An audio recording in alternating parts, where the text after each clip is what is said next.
여러분, 충격적인 소식입니다. 마이클, 정말 믿기지 않는 일이 벌어졌군요. 맞습니다. 동맹국 국민 300명을 한 번에 구금한다는 건 전례가 없는 일이었어요. 2025년 9월 4일 미국 조지아주에서 벌어진 일은 단순한 이민 단속이 아니었습니다. 현대차 LG 배터리 공장에서 한국인 317명이 일제히 체포되는 초유의 사태가 발생했죠. 하지만 여기서 끝이 아니었습니다. 트럼프 대통령이 이들이 숙련공이라는 보고를 받자 갑자기 태도를 180도 바꿔 미국에 계속 남아달라고 만류했다는 겁니다. 도대체 무슨 일이었을까요? 왜 미국은 동맹국 국민을 대량 구금했다가 갑자기 붙잡으려 했을까요? 그리고 이 사건이 드러낸 한국의 진짜 실력은 무엇이었을까요? 저는 마이클 앤더슨, 20년간 워싱턴에서 한미 관계를 취재해온 CNN 국제부 기자입니다. 이번 사건을 통해 제가 목격한 한국의 놀라운 변화와 미국이 진짜 두려워한 것이 무엇인지 그 충격적인 사연을 지금 바로 들어보겠습니다. 시작에 앞서 좋아요와 구독 눌러주시면 한국의 더 많은 이야기를 소개하는 데에 큰 힘이 됩니다. 안녕하세요. 저는 마이클 앤더슨입니다. 20년간 워싱턴에서 한미 관계를 취재해온 국제부 기자입니다. 오늘 여러분께 말씀드릴 이야기는 제가 직접 목격한 충격적인 사건에 관한 것입니다. 지난 9월 4일 새벽 조지아주 엘라벨에서 벌어진 일은 제가 20년간 기자 생활을 하면서 본 것 중 가장 충격적인 장면이었습니다. 새벽 5시 30분 갑작스럽게 들려온 헬기 소음이 평화로운 공업단지의 정적을 깨뜨렸습니다. 현대차와 LG에너지솔루션이 함께 짓고 있던 배터리 공장 앞에 검은색 차량 15대가 일제히 몰려들었습니다. 이민세관단 속국 요원 400여 명이 마치 군사작전을 방불케 하는 규모로 투입되었죠. 여기에 연방수사국, 국토안보부, 심지어 마약단 속국까지 동원되었습니다. 이때까지만 해도 저는 이것이 단순한 이민 단속이라고 생각했습니다. 하지만 곧 이것이 미국 이민 단속 역사상 전례 없는 규모의 작전이라는 것을 알게 되었습니다. 총 475명이 체포되었고 그중 317명이 한국인이었습니다. 체포되는 한국인들의 모습을 지켜보면서 저는 무언가 이상하다는 느낌을 받았습니다. 이들은 일반적인 불법 체류자의 모습과는 달랐기 때문입니다. 깔끔한 작업복을 입고 있었고 체포 과정에서도 질서정연한 모습을 보였습니다. 무엇보다 이들이 하는 말에서 이들이 단순한 노동자가 아니라는 것을 알 수 있었습니다. 이들은 현대차와 LG에너지솔루션의 첨단 배터리 공장을 건설하기 위해 한국에서 온 기술자들이었습니다. 배터리 셀 생산 설비 설치 전문가, 공장 자동화 시스템 엔지니어, 품질 관리 기술자들이었죠. 이들이 없으면 공장 건설 자체가 불가능한 핵심 인력들이었습니다. 특히 놀라웠던 것은 이들의 기술 수준이었습니다. 배터리 공장에서 사용되는 설비는 세계에서 몇 개 회사만이 제조할 수 있는 최첨단 장비였습니다. 이런 장비를 설치하고 조정할 수 있는 기술자는 전 세계적으로도 매우 희귀한 인력이었죠. 저는 취재 과정에서 한국의 배터리 기술이 얼마나 발전했는지를 새삼 깨달았습니다. LG에너지솔루션은 전 세계 배터리 시장에서 2위를 차지하고 있었고 삼성과 SK하이닉스까지 합치면 한국이 전 세계 배터리 시장의 40%를 차지하고 있었습니다. 이는 단순히 시장 점유율의 문제가 아니었습니다. 전기차 시대의 핵심 기술을 한국이 장악하고 있다는 의미였죠. 미국이 추진하고 있는 제조업 부활 정책에서 한국의 기술력이 필수 불가결한 요소가 되어 있었던 것입니다.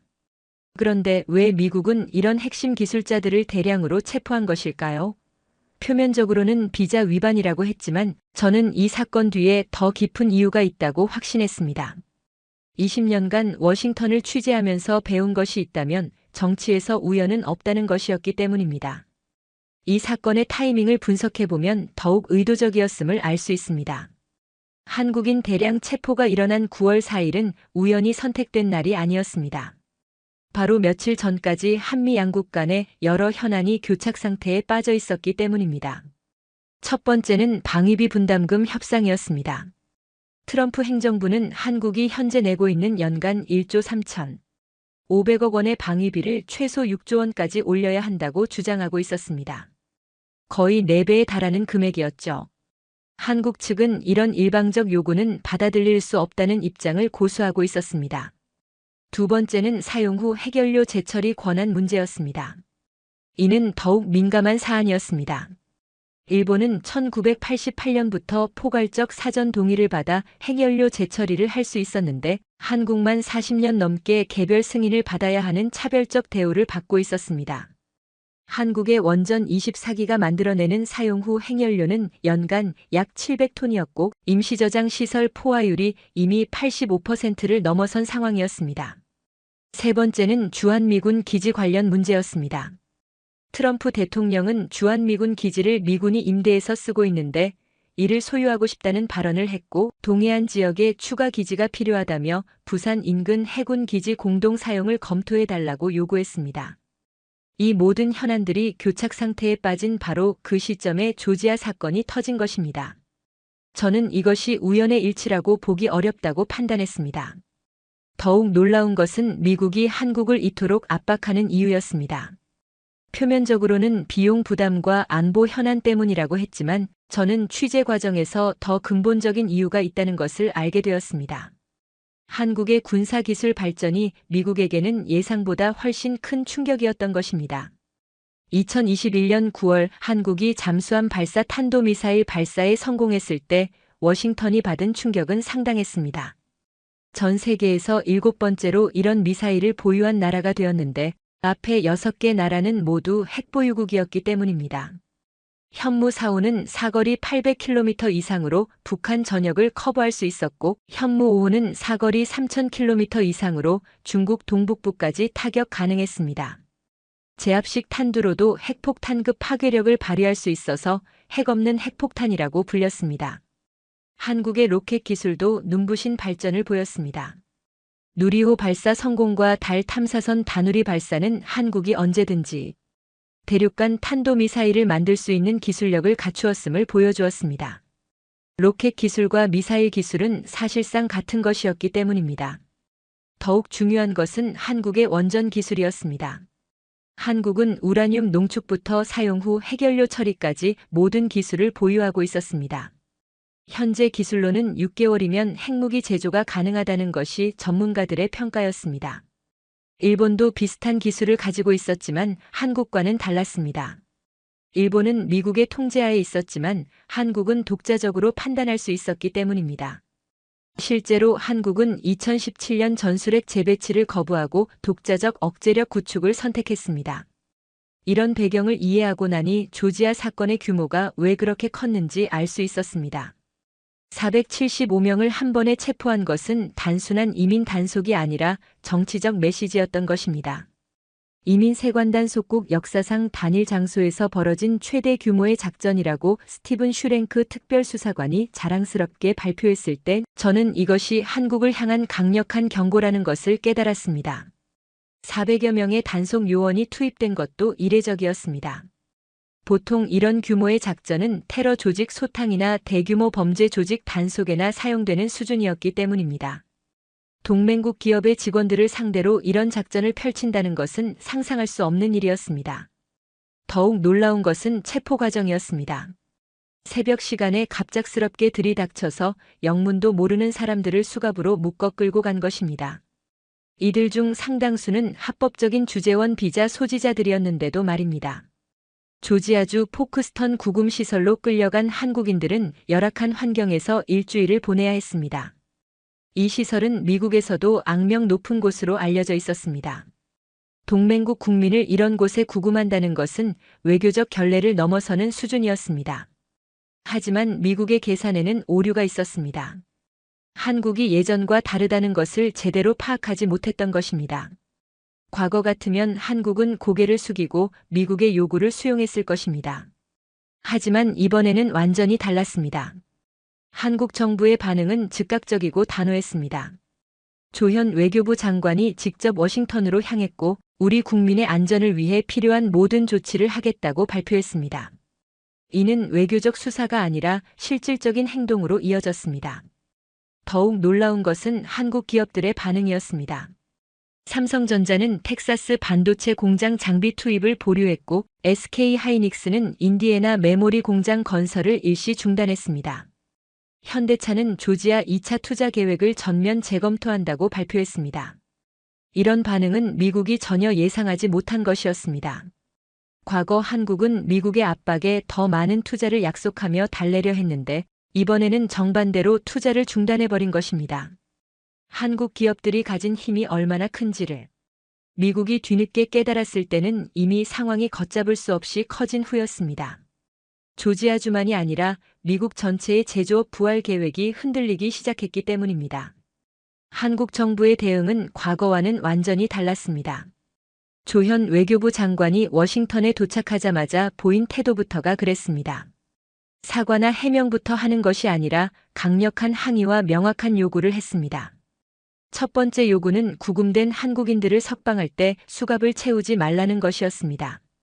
범죄자 취급을 하지 말라는 의미였죠. 두 번째는 이들이 향후 미국 재입국 시 불이익을 받지 않도록 보장하라는 것이었습니다. 이런 요구는 단순해 보이지만 매우 중요한 의미를 담고 있었습니다. 한국이 더 이상 일방적으로 당하기만 하는 입장이 아니라는 것을 분명히 한 것이었기 때문입니다. 더욱 놀라운 것은 미국이 이런 요구를 받아들였다는 사실이었습니다. 마코 루비오 국무장관이 조현 장관과의 면담에서 한국의 요구를 수용하겠다고 답변한 것입니다. 심지어 새로운 비자 형태를 만들기 위한 워킹그룹 신설도 적극 검토하겠다고 했습니다. 이는 매우 이례적인 일이었습니다. 보통 미국은 이민 정책에서 타국의 요구를 쉽게 받아들이지 않기 때문입니다. 특히 구금 과정에서의 처우나 재입국 보장 같은 문제는 미국의 주권 사항으로 여기는 경우가 많았습니다. 하지만 이번에는 달랐습니다. 미국이 한국의 요구를 받아들일 수밖에 없는 상황이 되었기 때문입니다. 한국 기업들의 투자 중단이 미국 경제에 미치는 파급 효과가 예상보다 훨씬 컸던 것입니다. 조지아주의 반응이 가장 극명했습니다. 브라이언 캠프 주지사가 백악관에 긴급 전화를 걸어 조지아 경제의 미래가 걸린 문제라고 호소했습니다. 현대차와 LG에너지솔루션의 투자가 중단되면 2만 5천 개의 일자리가 사라질 위기에 처했기 때문입니다. 텍사스, 인디애나, 미시간 등 다른 주에서도 비슷한 우려가 제기되었습니다. 삼성, SK하이닉스, LG 등 한국 기업들의 투자가 각 주 경제에서 차지하는 비중이 생각보다 훨씬 컸던 것입니다. 월스트리트의 반응도 즉각적이었습니다. 골드만삭스는 한국 기업 투자 중단 시 연간 1,000억 달러 규모의 투자가 위험에 처할 수 있다는 긴급 보고서를 냈습니다.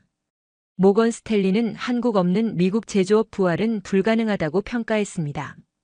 이런 상황에서 한국 정부는 더욱 당당해졌습니다. 과거처럼 미국 눈치를 보며 조심스럽게 행동하는 것이 아니라 상호 대등한 관계에서 협상하는 모습을 보였습니다. 특히 인상적이었던 것은 한국 정부가 이번 사건을 단순한 이민 문제로 보지 않고 한미 관계 전반의 문제로 접근했다는 점입니다. 방위비, 재처리 권한, 기지 문제 등과 연결해서 종합적으로 대응한 것입니다. 그런데 9월 10일 전혀 예상치 못한 일이 벌어졌습니다. 트럼프 대통령이 갑자기 태도를 180도 바꾼 것입니다. 구금된 한국인들의 석방을 앞두고 갑자기 이들의 미국 잔류를 요청한 것입니다. 마코 루비오 국무장관이 조현 장관에게 전한 트럼프 대통령의 메시지는 충격적이었습니다. 구금된 한국인들이 모두 숙련된 인력이니 한국으로 돌아가지 말고 미국에서 계속 일하면서 미국 인력을 교육하고 훈련시키는 것이 어떻겠느냐는 것이었습니다. 이는 며칠 전 이들을 불법 체류자라고 부르며 대량 구금했던 것과는 완전히 상반된 태도였습니다. 무엇이 트럼프 대통령의 마음을 바꾼 것일까요? 저는 취재 과정에서 그 이유를 알 수 있었습니다. 트럼프 대통령이 구금된 한국인들이 어떤 사람들인지 정확한 보고를 받은 후였던 것입니다. 이들이 단순한 불법 체류자가 아니라 미국이 절실히 필요로 하는 첨단 기술자들이라는 것을 알게 된 것입니다. 현대차와 LG에너지솔루션의 배터리 공장은 트럼프 행정부가 추진하는 제조업 부활 정책의 핵심 프로젝트였습니다.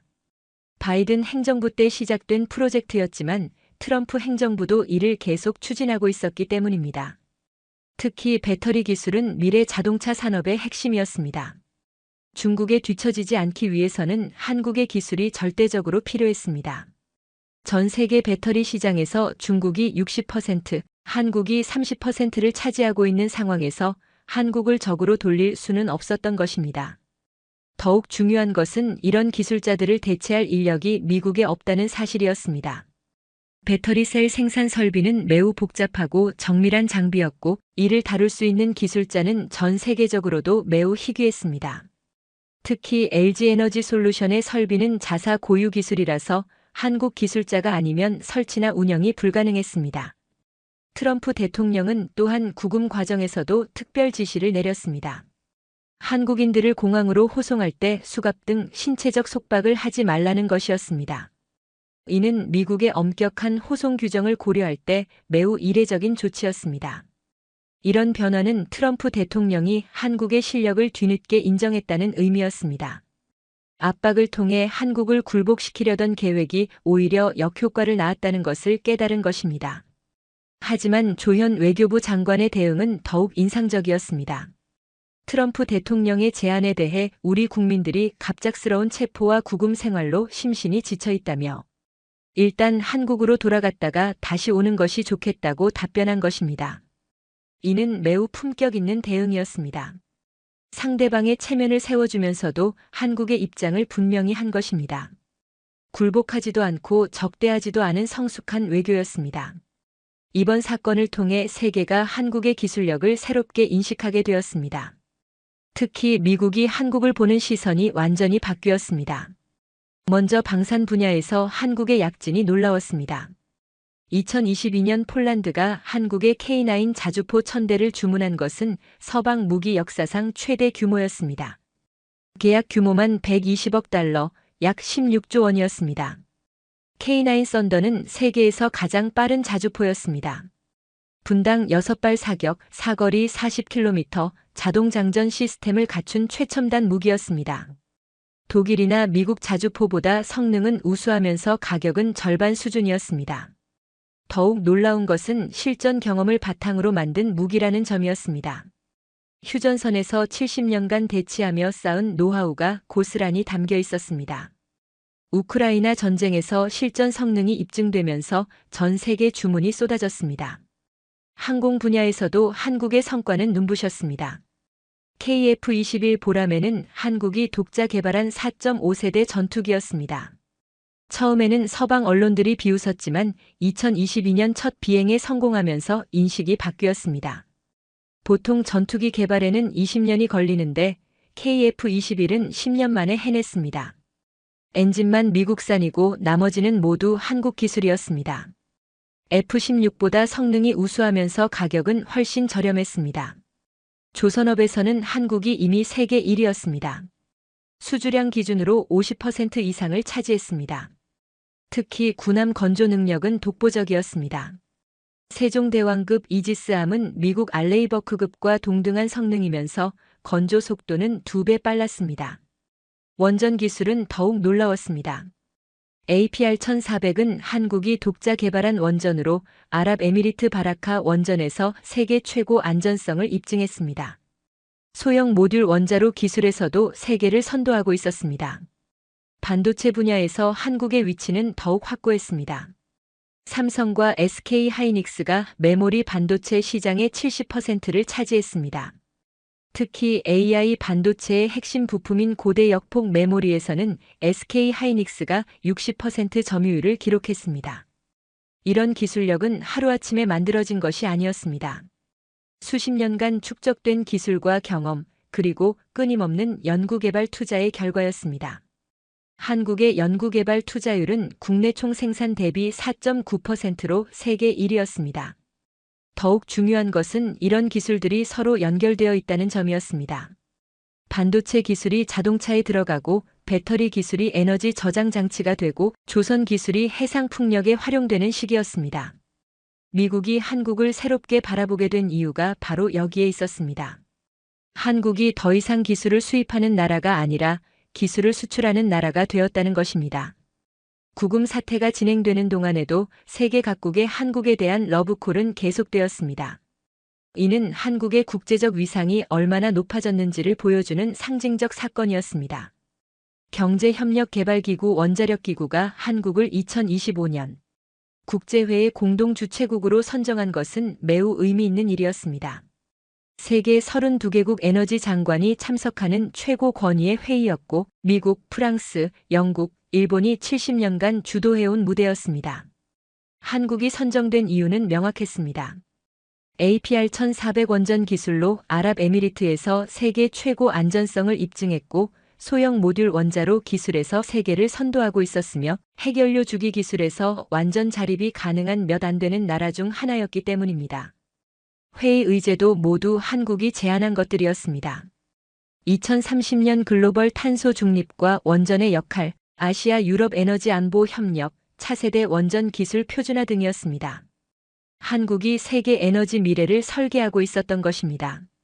사우디아라비아는 네옴 프로젝트에 한국 원전 기술 도입을 요청했습니다. 5천억 달러 규모의 미래도시 프로젝트였습니다. 폴란드, 체코, 루마니아, 핀란드도 한국과의 원전 협력을 요청했습니다. 아프리카 국가들의 관심도 뜨거웠습니다. 가나, 나이지리아, 남아프리카 공화국이 모두 한국 기술로 전력난을 해결하고 싶다고 했습니다. 이는 단순한 기술 협력을 넘어선 것이었습니다.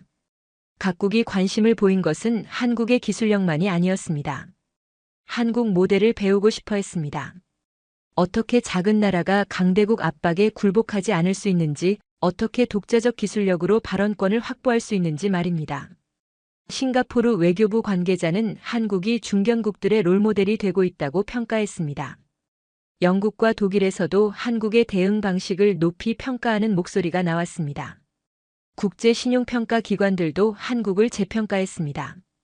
무디스는 한국 신용 등급 상향 조정을 검토했고 스탠더드 앤드 푸어스는 한국 경제 전망을 긍정적으로 전환했습니다. 피치는 한국의 기술 경쟁력이 세계 최고 수준이라고 평가했습니다. 실제로 숫자로도 증명되었습니다. 2024년 한국 연구개발 투자율은 국내 총생산 대비 4.9%로 세계 1위였습니다. 특허 출원 건수도 인구 대비 세계 1위였고 기술 무역 수지는 3년 연속 흑자를 기록했습니다. 한국이 기술 수출국이 되었다는 것을 보여주는 상징적 지표였습니다. 더 이상 기술을 수입하는 나라가 아니라 기술을 팔아서 돈을 버는 나라가 된 것입니다. K컬처의 영향력도 무시할 수 없었습니다. 방탄소년단, 블랙핑크, 오징어 게임, 기생충 등으로 한국 문화가 세계를 휩쓸었습니다. 문화도 기술이라는 평가가 나올 정도였습니다. 한국이 소프트 파워까지 갖추게 되면서 세계가 한국을 보는 시선이 완전히 바뀌었습니다. 더 이상 경제적으로만 강한 나라가 아니라 문화적으로도 매력적인 나라가 된 것입니다. 타임지는 한국을 올해의 국가로 선정했습니다. 기술과 문화로 세계를 변화시키고 있는 나라라는 이유에서였습니다. 뉴스위크도 커버 스토리로 한국의 시대를 다뤘습니다. 조지아 사건은 이런 한국의 변화를 세계에 확인시켜준 계기였습니다. 더 이상 보호받아야 할 약소국이 아니라 미국조차 함부로 대할 수 없는 기술 강국이라는 것을 보여준 것입니다. 9월 11일 드디어 한국인 316명이 대한항공 전세기 2901편에 올랐습니다. 구금된 지 정확히 7일 만이었습니다. 이날 아침 포크스턴 구금시설에서 나온 한국인들의 모습은 인상적이었습니다. 수용복에서 체포 당시 입었던 옷으로 갈아입고 수갑 등 구속 장비 없이 차례대로 버스에 탑승했습니다. 트럼프 대통령의 특별 지시에 따른 것이었습니다. 8대의 민간 고속버스가 430km 떨어진 애틀랜타 국제공항으로 향했습니다. 이민당국 차량이 아닌 한국 측이 준비한 버스였습니다. 이 작은 차이가 큰 의미를 가졌습니다. 더 이상 죄인 취급을 받지 않는다는 상징이었기 때문입니다. LG에너지솔루션은 특별한 배려를 했습니다. 1등석 6석과 비즈니스석 48석은 구금 도중 건강 상태가 악화된 사람들에게 배정했습니다.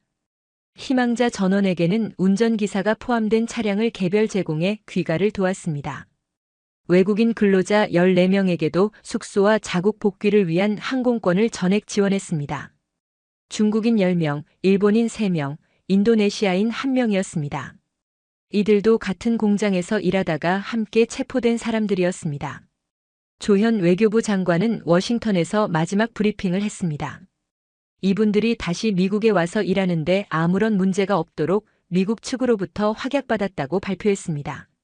한미 정상회담이 순조롭게 진행되어 양국 정상 간 신뢰관계가 쌓였기 때문에 이번 사태가 잘 풀릴 수 있었다고 설명했습니다. 하지만 저는 이것이 단순히 정상 간 신뢰 때문만은 아니라고 생각합니다. 한국이 더 이상 일방적으로 당하기만 하는 나라가 아니라는 것을 보여줬기 때문입니다. 한국의 대응은 처음부터 끝까지 품격이 있었습니다. 감정적으로 대응하지 않고 차분하고 당당하게 원칙을 지켰습니다. 상대방을 비난하거나 적대시하지 않으면서도 자신의 입장을 분명히 했습니다. 특히 트럼프 대통령의 잔류 제안에 대한 조현 장관의 응답이 인상적이었습니다. 우리 국민들이 갑작스러운 체포와 구금 생활로 심신이 지쳐 있다며 일단 한국으로 돌아갔다가 다시 오는 것이 좋겠다고 했습니다. 상대방의 체면을 세워주면서도 한국의 입장을 관철한 성숙한 외교였습니다. 이번 사건은 한미 관계의 새로운 전환점이 되었습니다. 과거처럼 미국이 일방적으로 요구하고 한국이 수용하는 관계가 아니라 상호 대등한 관계로 발전하는 계기가 된 것입니다. 미국도 한국을 새롭게 인식하게 되었습니다. 더 이상 보호해줘야 할 약소국이 아니라 함께 협력해야 할 기술 강국이라는 것을 인정하게 된 것입니다. 한국은 이번 사건을 통해 중요한 교훈을 얻었습니다. 굴복하지 않고 당당하게 맞서면 상대방도 인정한다는 것입니다. 힘은 기르는 것도 중요하지만 적절히 사용하는 것이 더 중요하다는 것을 보여줬습니다. 이들은 단순히 구금에서 풀려난 것이 아니었습니다. 한국이 더 이상 강대국에 굴복하지 않는 나라라는 것을 세계에 보여준 산증인이 된 것입니다. 60년 전 한강에서 시작된 기적이 경제 발전에서 기술 혁신으로 그리고 이제는 외교적 성숙으로 이어졌습니다.